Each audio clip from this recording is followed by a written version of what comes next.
Every time you see that sleek Hugo Boss logo on a suit worn by a celebrity on the red carpet, you're looking at a brand built on one of history's darkest chapters. This is the story of how a desperate German tailor made a deal with the devil himself, manufactured uniforms for the Nazi Party, exploited slave labor during World War II, and somehow transformed all of that darkness into one of the world's most prestigious fashion empires. This isn't just a story about fashion. It's a story about ambition, survival, and the uncomfortable question of whether a brand can ever truly escape its origins.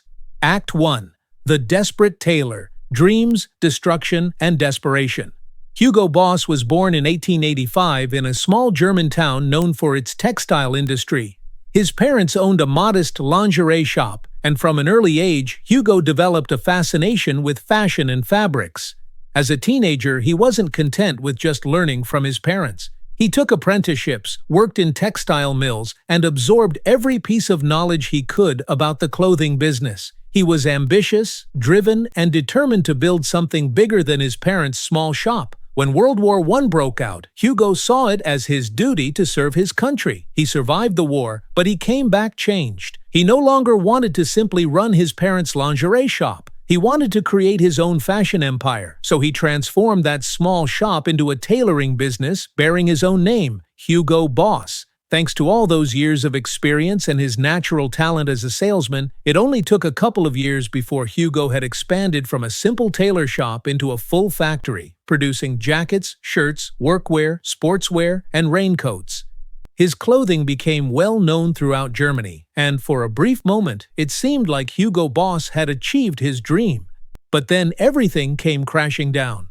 One of the devastating consequences of World War I was that Germany had been ordered to pay the Allied powers an astronomical sum in reparations, 132 billion gold marks, equivalent to about $270 billion in today's currency. This debt crippled the German economy and set the stage for an era of unprecedented suffering. While America, Britain, and France enjoyed the extravagant spending of the Roaring Twenties, funded in part by German money, Germany itself struggled to survive. German citizens faced hyperinflation so severe that people would burn their own money just to generate heat during harsh winters. Businesses closed by the thousands, food became scarce, jobs disappeared. Hugo Boss's company, despite its good reputation, couldn't survive in this economic apocalypse. No amount of quality craftsmanship could help when people couldn't afford to eat, let alone buy new clothes. Hugo tried desperately to save his business by pivoting to making uniforms for German police and government officials, but it wasn't enough.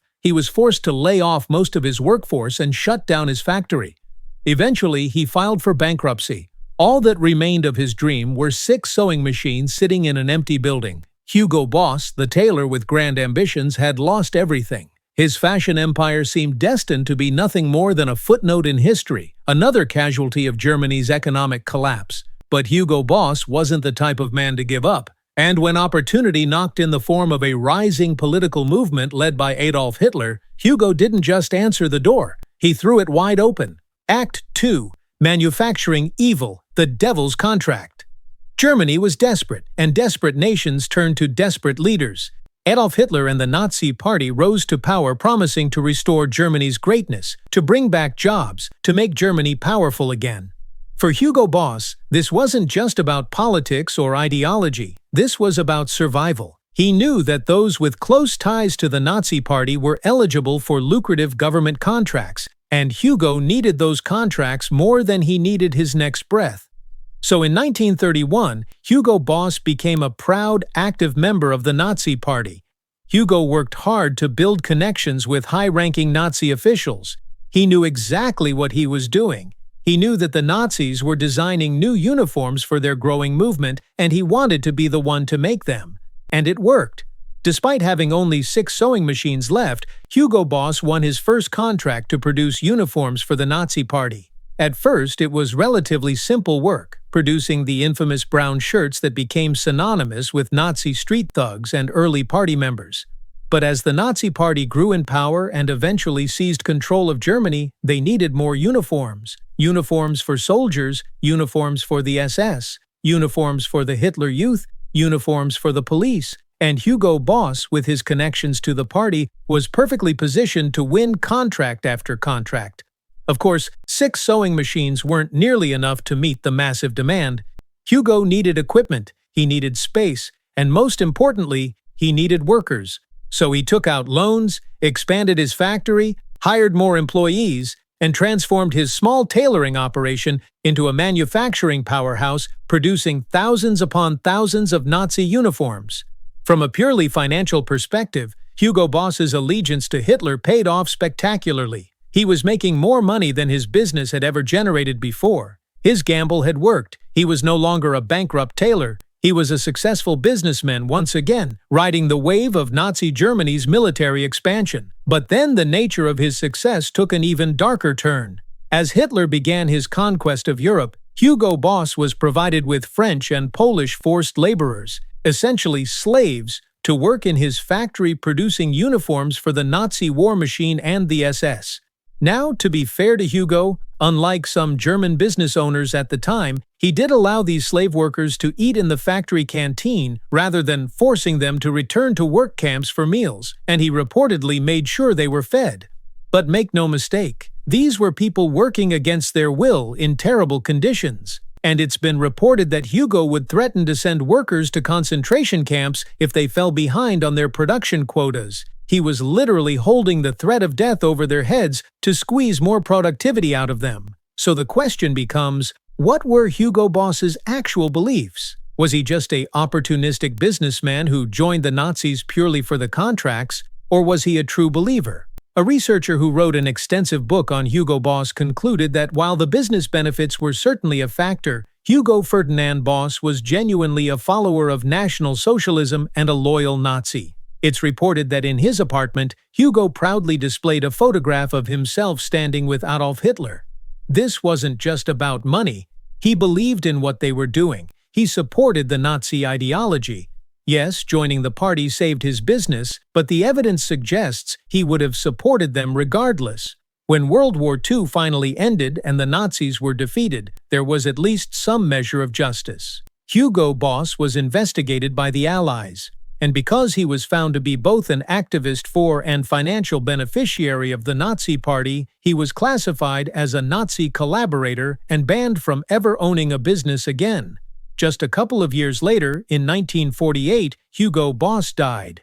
And you would think that would be the end of the story. You would think the Hugo Boss brand would die along with its disgraced founder, buried in history alongside the regime it had served. But of course, we all know that's not what happened. Today, Hugo Boss is a multi-billion-dollar global fashion empire. So how did this dark legacy transform into a symbol of wealth and elegance? Act 3. Phoenix from the Ashes. New blood, new vision. After Hugo Boss's death, what little remained of the company went to his son-in-law, Eugen Holy. Eugen found himself in an impossible position. He had inherited a business with a toxic reputation, banned from being owned by its founder, associated with one of history's greatest evils. But Eugen was pragmatic. He kept the business alive by producing uniforms for police officers and postal workers. These weren't glamorous contracts, but they kept food on the table. For years, the Hugo Boss brand limped along as a shadow of what it had once been, no longer propped up by lucrative Nazi contracts, just barely surviving. Then, in the early 1950s, something shifted. The company was asked to produce an order of suits, not uniforms, but actual business suits for civilians. This was the turning point. The suits Hugo Boss created proved to be incredibly popular, and Eugen Holy saw an opportunity. He realized he could rebrand the entire company, distance it from its Nazi past, and transform it into a legitimate fashion business. So he began taking more suit orders, and he made a crucial decision. These wouldn't be cheap suits. They would be elegant, sophisticated, made with the highest quality materials. Yes, this was expensive to produce, but Eugen understood that if he could position Hugo Boss as a premium brand, people might forget where it came from. The strategy worked brilliantly. Hugo Boss quickly evolved from being known as a uniform manufacturer into a respected German fashion tailor. Men throughout Germany began seeking out Boss suits for their style and quality. Under Eugen's management, Hugo Boss became even more successful than it had been under its original founder's tailoring business. The company tried desperately to keep Hugo Boss's Nazi activism as private as possible, knowing it would be catastrophic if everyone knew the full truth. It was a constant battle to distance themselves from their founder and the blood money he'd made from supporting Hitler. In 1969, Eugen retired and handed the business to his two sons, making Hugo Boss a third-generation family operation. And these two brothers were far more ambitious than their father had ever been. They didn't just want Hugo Boss to survive. They didn't just want it to be successful in Germany. They wanted to transform it into a global fashion icon, recognized and desired all over the world, and they had a plan to make it happen. The brothers made a strategic decision that seemed counterintuitive at first. They would market Hugo Boss as a men's-only designer brand focused specifically and exclusively on premium suits. Most fashion companies tried to do everything for everyone, spreading themselves thin. But the brothers understood that by focusing on one thing, they could become the absolute best at it. They could become masters of the men's suit rather than being mediocre at many things, and they were right. Their products quickly developed an exceptional reputation. But they didn't just rely on quality, they innovated. At the time, German suits were traditionally made with German materials that were known to be stiff and heavy. The brothers broke with German tradition and began making their suits with Italian fabrics that were softer, lighter, and more comfortable. They modernized their factories, hired more workers, and dramatically increased production. Under the brothers' leadership, Hugo Boss fully shed its association with Nazi Germany and became synonymous with post-war German excellence and sophistication. The brothers also did something that was relatively uncommon at the time. They began manufacturing abroad. Today, this is standard practice for almost every major company, but for a proud German brand to outsource production was practically unheard of in that era. And because the company had deviated so dramatically from its origins of making uniforms and workwear, the brothers decided they needed a complete rebrand. They began marketing the company simply as BOSS, dropping the first name that carried so much dark history. Everything seemed to be going perfectly for the company under these two brothers. Their suits were selling incredibly well throughout Germany, and they decided it was time to go global. But they knew that to become a worldwide recognized fashion house, they needed to invest heavily in marketing and brand awareness. So they made some brilliant decisions. They spent enormous amounts of money on endorsement deals, plastering the Boss logo on race cars driven by the era's greatest drivers. This immediately helped them gain recognition outside of Germany and led to the first Boss suit being sold in the United States in 1976. They also secured endorsement deals with some of the biggest stars of the time. Sylvester Stallone became the poster boy for the Boss brand, modeling their suits and embodying the powerful, successful image they wanted to project. And their timing couldn't have been better. The 1980s saw the rise of the yuppie movement, where young professionals aspired to be CEOs and entrepreneurs, and a stylish suit was essential to that image. With their premium materials, extensive advertising campaigns, and celebrity endorsements, Boss suits became highly sought after. Even though they focused primarily on men's suits, this singular focus was extraordinarily profitable. Once they had firmly established themselves as the premier suit brand in multiple countries, the brothers realized they could make significantly more money by expanding into additional product lines. In 1985, they began offering fragrances, starting with Boss No. 1 for men. This single cologne would become one of Boss's most profitable products and launched what would become a vast fragrance empire. Shortly after, the company was listed on the German Stock Exchange. Within just 1 year, Hugo Boss was worth more than all other German menswear manufacturers combined. Let that sink in. A company that had been synonymous with Nazi uniforms just a few decades earlier was now the most valuable menswear brand in Germany. But despite achieving such remarkable success, the brothers were exhausted. They had devoted decades of their lives to building this empire, and they wanted to focus on other things. So, in 1989, they sold the majority of their shares to a Japanese company called Leighton House Group. The brothers retained some influence for a while, but they no longer controlled distribution, sales, or day-to-day management. And as it turned out, they may have cashed out at exactly the right moment because the company was about to face another major crisis. Act 4. Evolution and Expansion. Crisis and Transformation.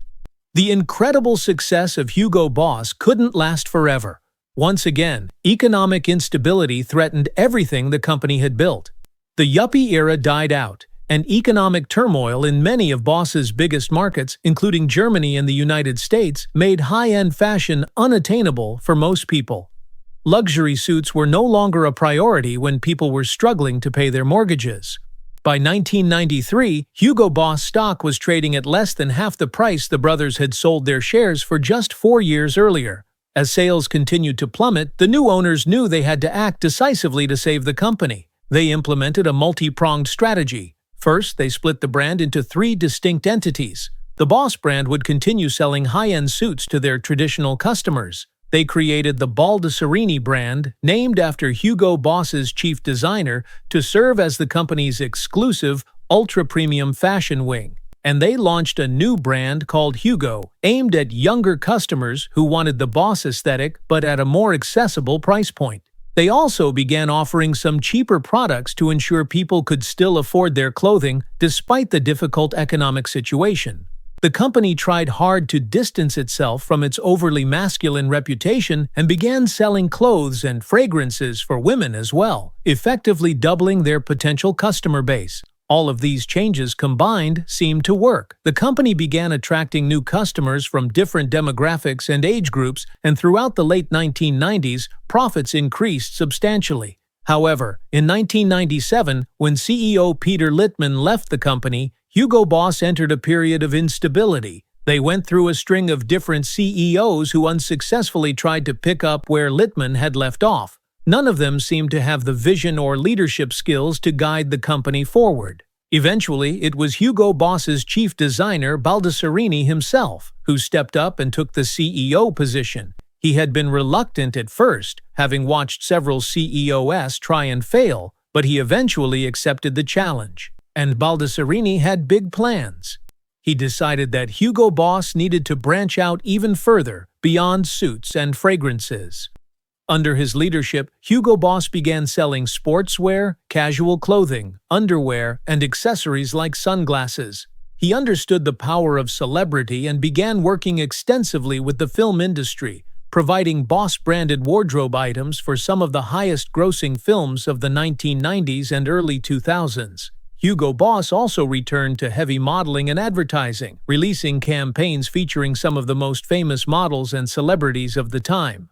All of these strategic decisions cemented the brand's position as a global powerhouse in the fashion industry. Today, Hugo Boss remains one of the largest and most successful fashion brands in the world, with products sold in over 90 countries. The company has come an almost unbelievable distance from being a small German tailor shop to being a leader in international fashion. The brand carries a reputation of wealth, sophistication, and impeccable design. Celebrities continue to model for the brand, with Chris Hemsworth recently taking over Sylvester Stallone's former position as the face of Hugo Boss. But not all of Hugo Boss's coverage from celebrities has been positive. In fact, one particular moment would bring all of those buried secrets crashing back into public consciousness.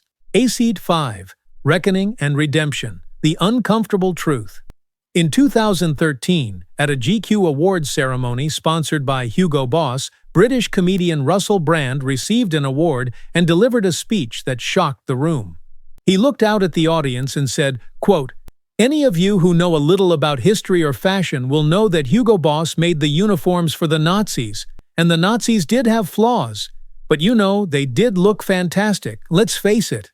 The room went silent. It was a brutal public reminder of what the company had spent decades trying to make people forget. The brand that had worked so hard to distance itself from its Nazi past had just been called out on one of fashion's biggest stages. But while Hugo Boss continues to face scrutiny for its history, the brand has been somewhat active in trying to right some of its wrongs.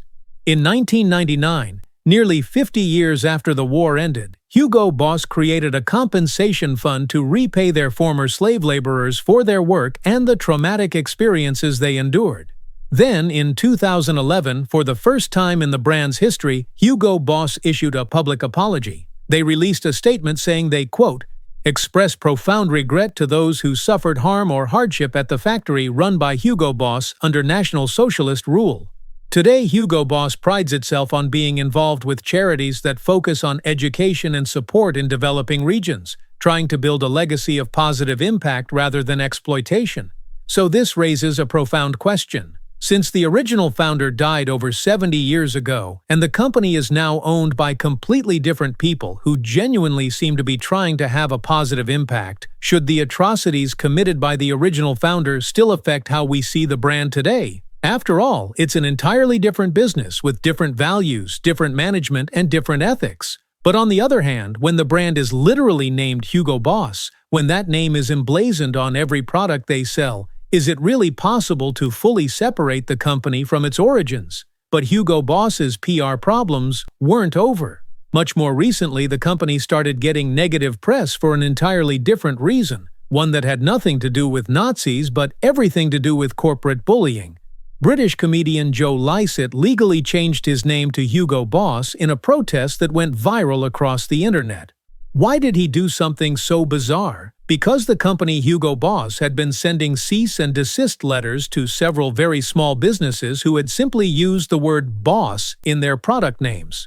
For example, there was a tiny local brewery in Wales called Boss Brewing that was forced to pay thousands of pounds in legal fees and rebranding costs simply because Hugo Boss threatened them with legal action. Hugo Boss claimed that some of their drink names, like Boss Black, infringed on Hugo Boss's trademark, even though this was a minuscule business in a completely different industry, totally unrelated to fashion or clothing. It was pure corporate bullying, a multi-billion-dollar fashion empire, crushing small businesses that posed absolutely no threat to them. So to draw attention to this trademark abuse and the absurdity of claiming ownership over the common word boss, Joe Lycett tweeted, "It's clear that Hugo Boss hates people using their name. Unfortunately for them, this week I legally changed my name by deed poll and I am now officially known as Hugo Boss. All future statements from me are not from Joe Lycett, but from Hugo Boss." And he really did it. He legally changed his name and the stunt went absolutely viral. Headlines appeared everywhere. People started trolling the company relentlessly. Every time the official Hugo Boss Twitter account posted anything, replies flooded in saying things like, "Does Joe Lycett know you're using his name to sell fragrances?" The whole spectacle brought enormous attention to the issue of a giant billion-dollar corporation threatening very small businesses and forcing them to spend money they didn't have on rebrands and legal fees. Eventually, Hugo Boss released a statement saying, quote, "We welcome the comedian formerly known as Joe Lycett as a member of the Hugo Boss family, and they tried to explain that they'd reached agreements with the small companies they'd targeted, such as Boss Brewing. But that didn't change the fact that these small businesses had been forced to pay substantial legal and rebranding costs they could barely afford, all because a corporate giant wanted to bully them." Conclusion: can a brand escape its past? So here we are today. Chris Hemsworth wears Hugo Boss suits. The brand is sold in luxury department stores across the world. The company is owned by completely different people with completely different values than the man who founded it. But the name remains: Hugo Boss.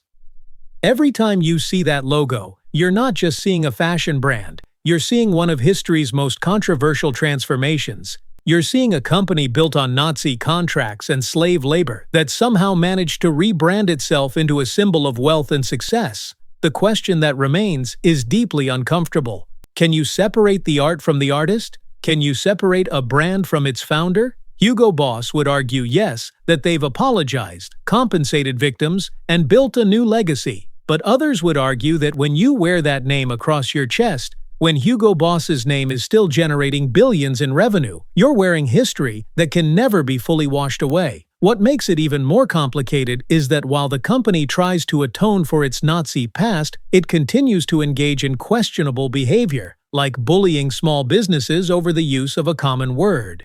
The story of Hugo Boss is ultimately a story about how we deal with dark history. Do we forgive? Do we forget? Do we allow redemption? Or do some sins remain forever attached to a name, no matter how much time passes or how much the company changes? There's no easy answer. But what's certain is this: every time you see that Hugo Boss logo, You're now seeing more than just fashion. You're seeing the uncomfortable, complicated, and deeply troubling story of how a desperate tailor made a deal with evil, built an empire on suffering, and somehow turned it all into one of the world's most recognizable luxury brands. And that's a truth that no amount of designer suits or celebrity endorsements can ever fully hide. Give this video a thumbs up if you enjoyed it, and hit that notification bell so you don't miss our next exploration of the titans who built modern America. Thanks for watching.